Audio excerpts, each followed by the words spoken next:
こんにちは。 GTR 大好き阿部ちゃんです。トラスト客のみーくんです。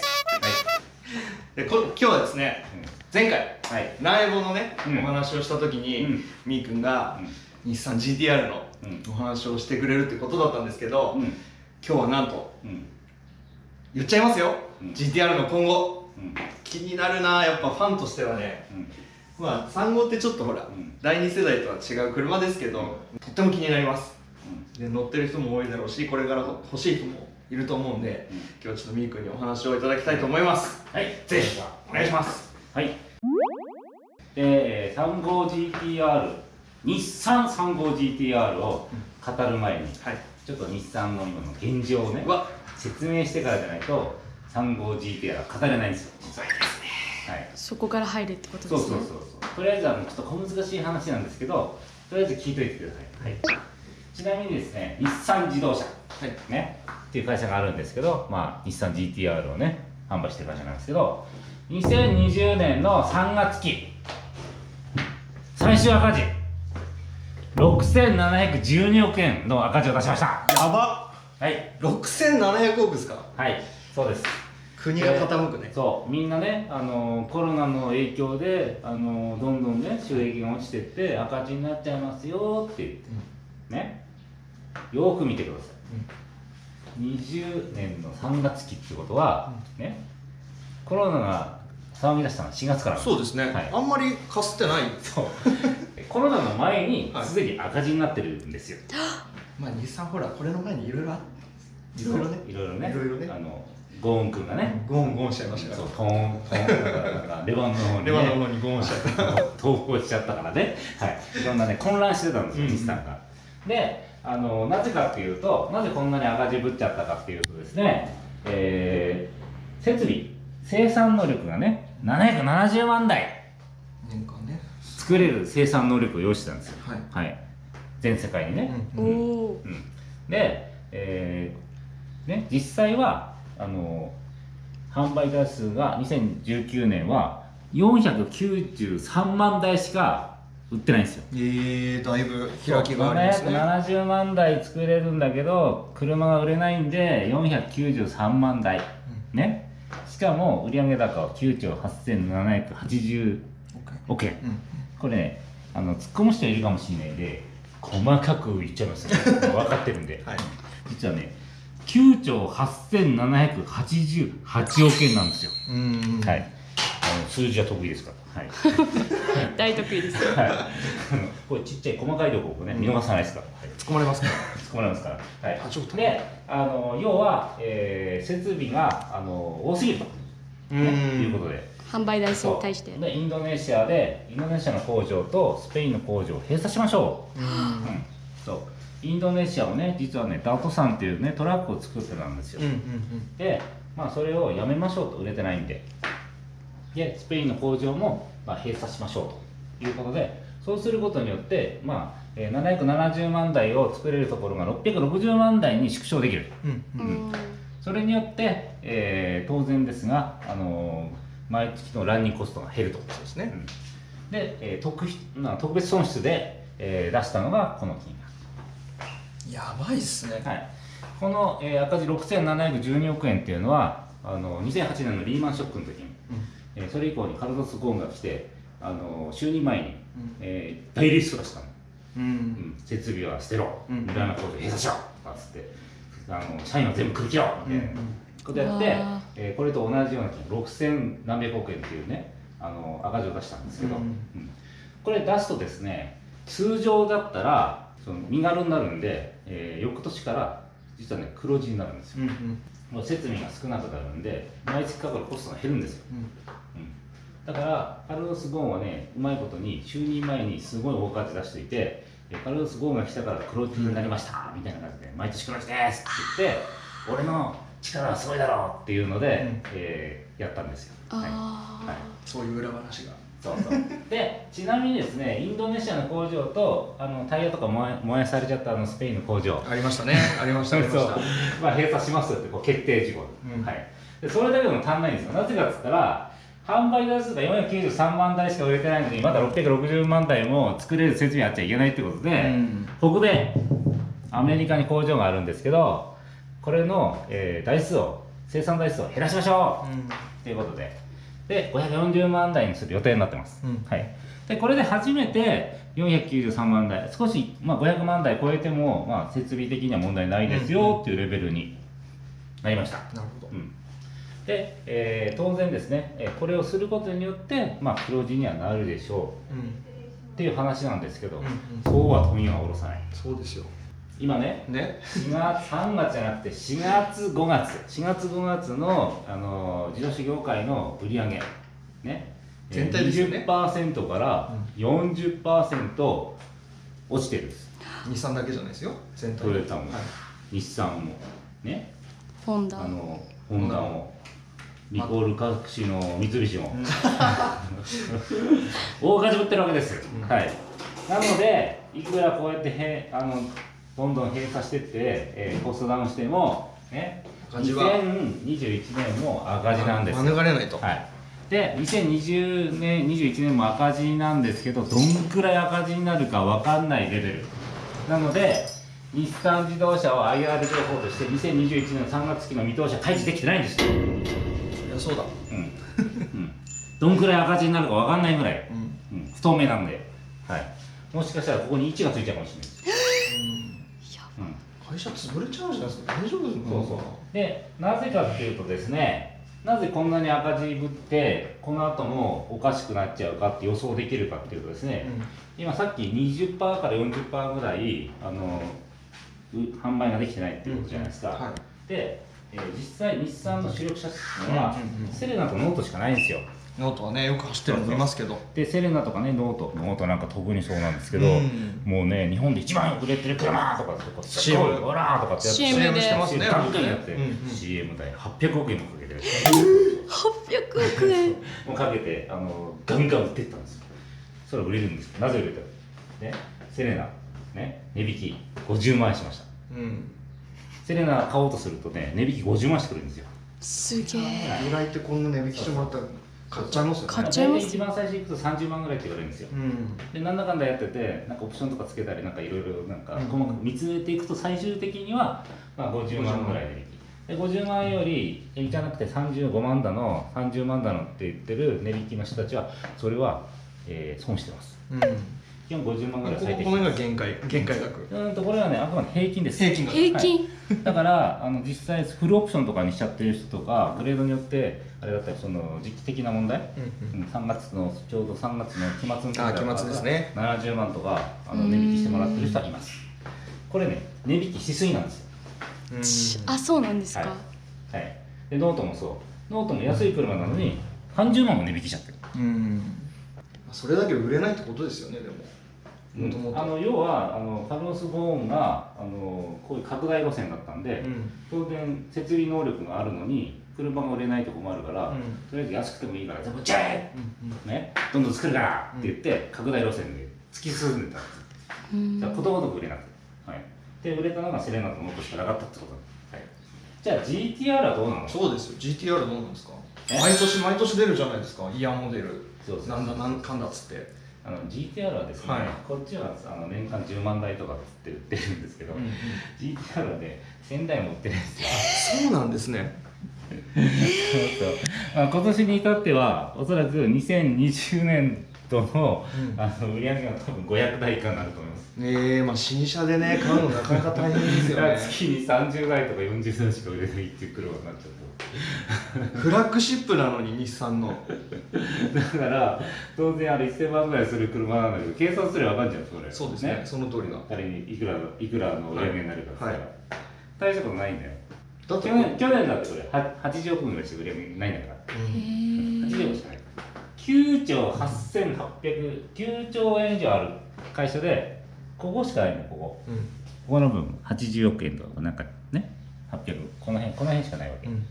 GTR は3号の。もう全然なんか別に売り上げのあれ足しにもなんない。何も。単価が高いのに。で、しかもですね、売れてないのに毎年規則正しく値下がりを続ける。今ね、一番安いのが300万切ってきた。中古車ですね。中古車。ああ、300万。初期モデルはね、300万しないで買えます。初期は2008年、2007年かな、から出てますね。買います。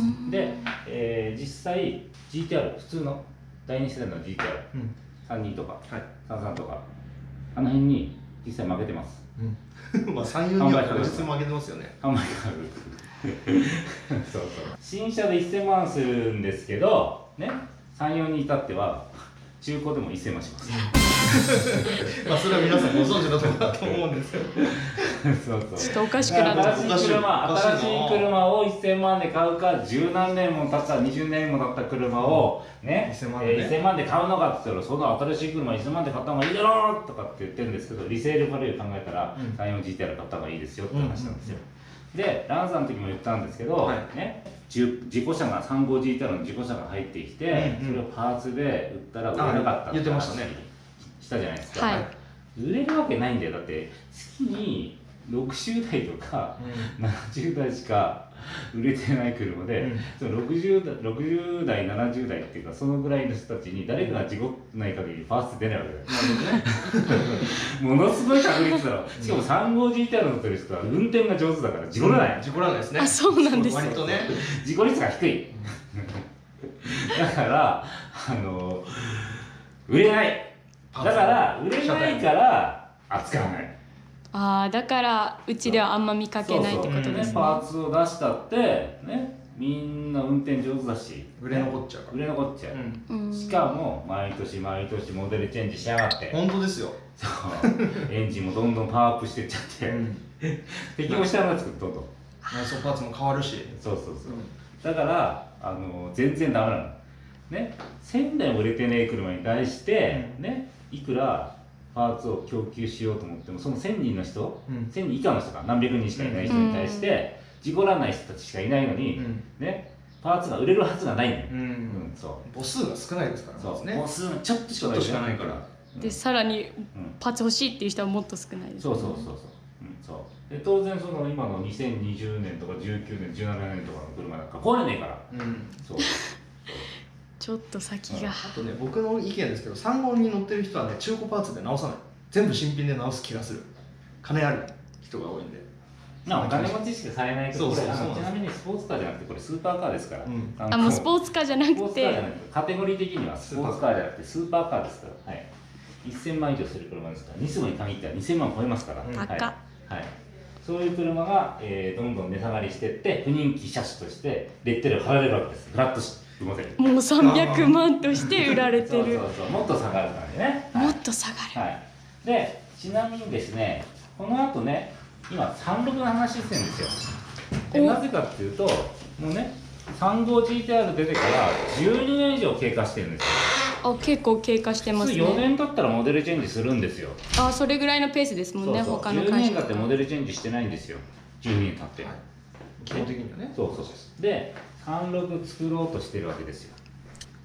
あんな赤字出してるのにですか？もう設計してね、いろいろもうドイツのなんとかニュルブルックリンとかブロッコリーわかんないけど、ブロッコリーすげえコストかけて、そのね、日本じゃないんだ。日本じゃないんですよ。そこでテストして、もうあそこでも耐久してもう問題ないですよっていうのを作ってるんですけど、すごいコストがかかってるんで、それを車両価格に乗せなくちゃいけない。そうですよね。そうするとおそらく1000万から1300万の価格帯で販売しなくちゃいけなくなってきちゃう。で、なぜかハイブリッドになっちゃうような話をしてるわけですよ。そうですね。しますね。ちなみにオートマでハイブリッドってモータースポーツ界で重要ないですよね。オートマでハイブリッドで走れっつうのみたいな。プリウスプリウスでワンメイクレースしてるようなもんだよ。誰が乗っても同じスピード。そうで、ちなみに3号の時なんかひどいから改造しちゃいけないよみたいな。出た時そうでしたね。もうディーラーでしか故障しないよみたいな感じで、もういじんなみたいな。確かに海外のお客さんが3号のパーツ欲しいってなっても、やっぱなかなかこう供給してもらえないですね。そうね、すごく厳しい。だから本当チューニングショップなんかかわいそう。やるならニスモでっていう感じですもんね。ニスさんはね。もうそういう状況になっちゃってる、本当はねこれ一番最初777万とかでしたね、最初のモデルね。最初のモデルってそのぐらいだったんですよ。いい感じですね。いい感じと思って、もうこれだったら売れんじゃねえのっつって、その翌年はすごい4000台とか5000台とかね、ですね、売れたんだよね。でもあれよという間に値上がりしてきましたね、なんか。そうやっぱドイツ行っちゃったからしょうがない。なるほどね、その費用が乗っちゃったわけですね。日本でやれないのかな。しかもね、本当はレースに使う目的だったりとかするんだったら、もっと廉価バージョンっていうか、安いグレードを出さなくちゃダメなんだよね。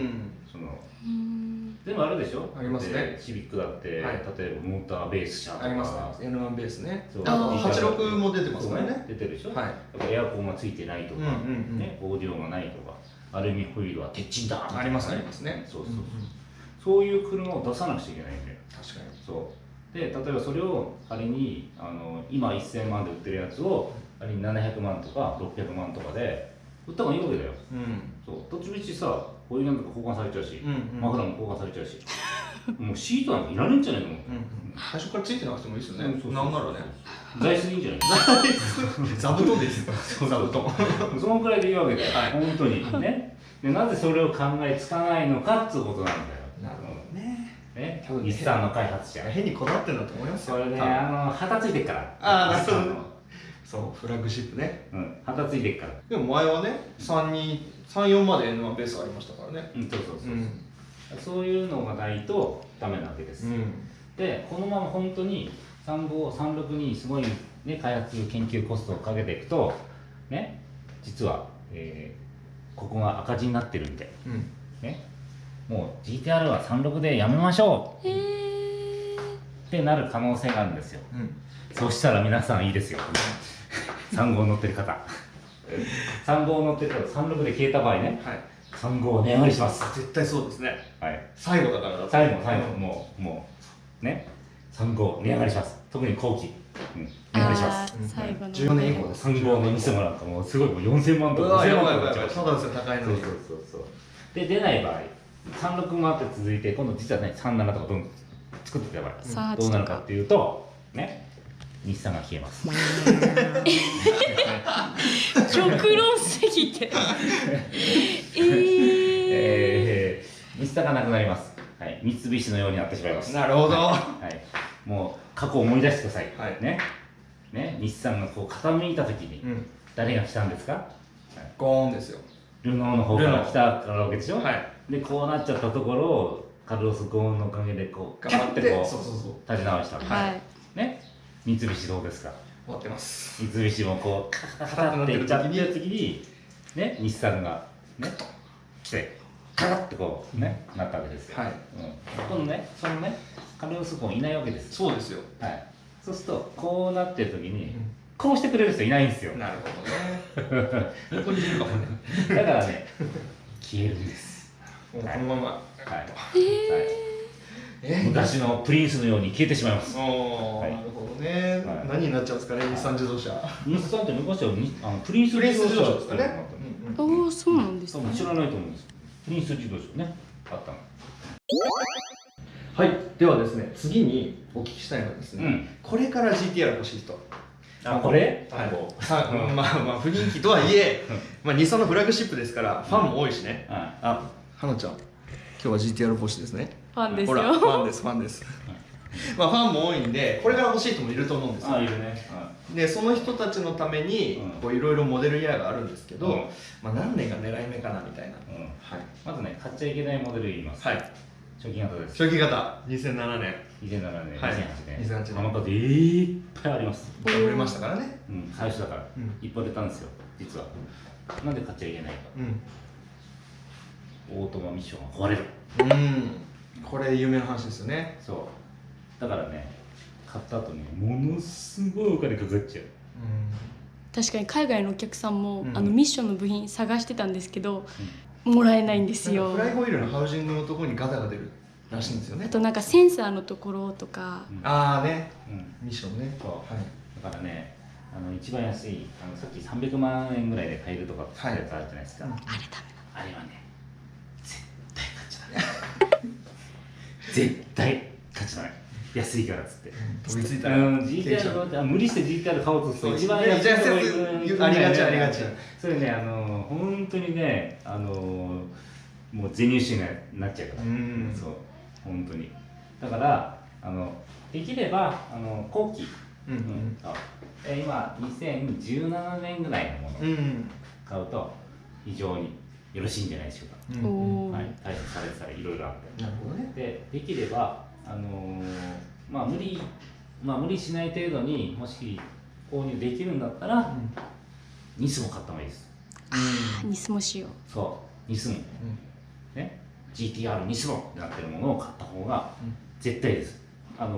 さっきこう下がってるって言ったじゃないですか、ね、それはベースモデルなんですよ、でやっぱニスモだけは特別、下がりが遅いっていうか、やっぱり人気があるっていうのかな、だから下がりにくい下がるんだけど下がり幅が少ない、だから次売る時ってことですよね。後で得するその36が消えた時に、ねギャーってきますから、そこまで持っててください我慢して年間維持費高いんですよ35は本当にそうめちゃくちゃでも大丈夫です。もう1000万とか2000万超えるやつをポンと買えるような人たちは気にしないそんなね税金がどうのこうの燃費がどうのこうの、ねタイヤがどうのこうの考えてませんからプイッて出しちゃいますからすぐとりあえず持っといてくださいね。はい全然大丈夫です。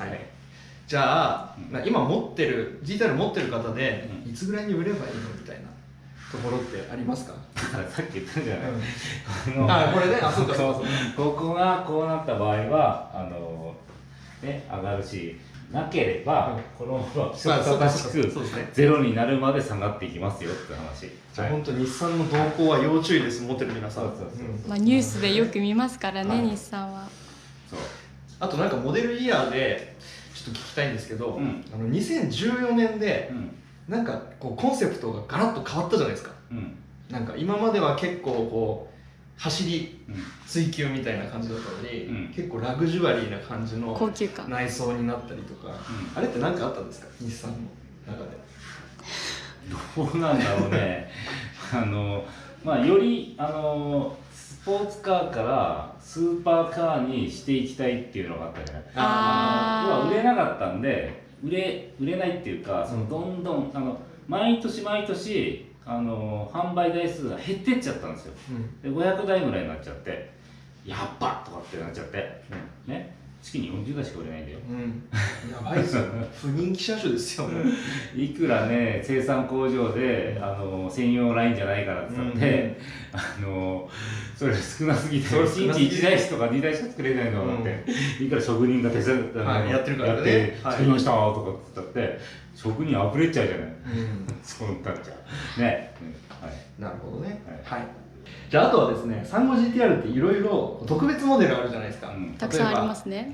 テニス選手の大阪モデルとか、ナオミちゃん号、あとね何周年記念モデルとかあるじゃないですか。あれはどうですか？なんかちなみにナオミちゃんモデルはその時話題になったんですけど、今となっては普通です。申し訳ないですけど。残念です。その時は良かったね。話題がありましたからね。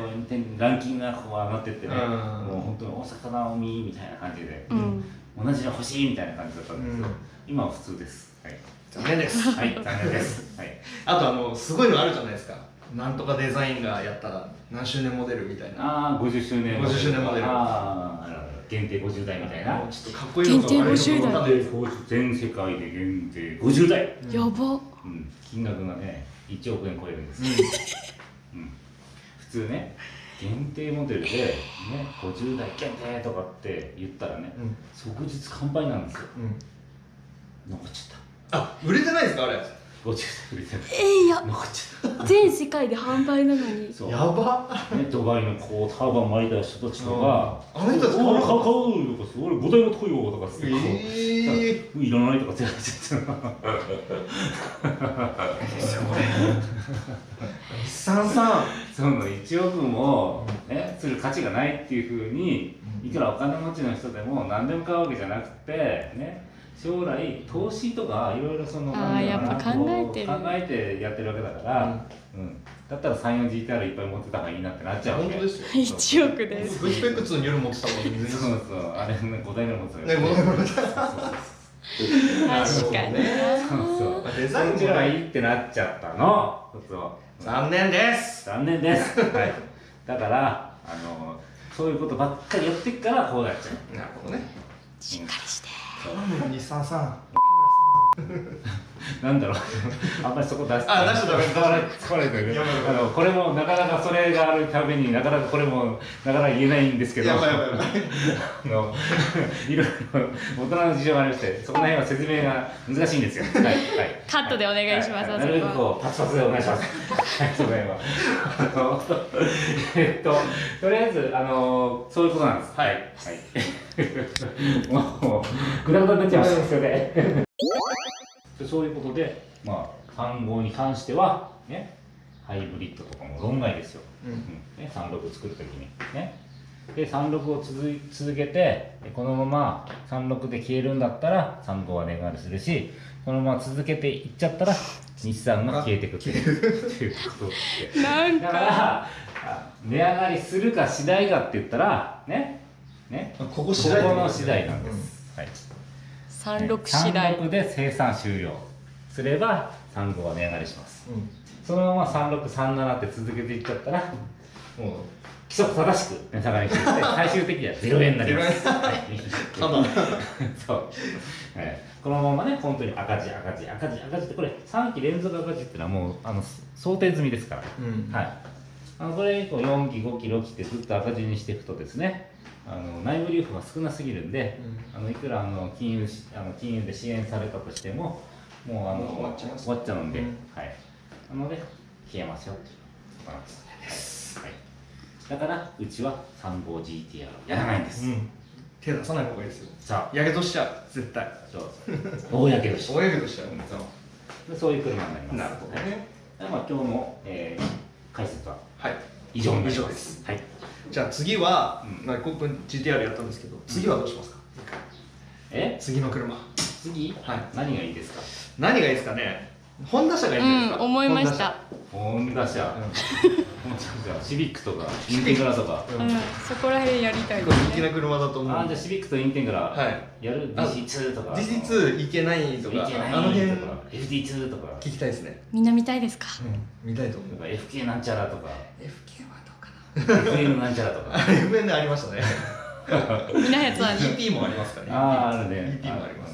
コメントしてください。確かに。もっと古いのもあるよね、結構ね。EF とかね。 EF とか。でも辺も人気ですからまだ。そうだね。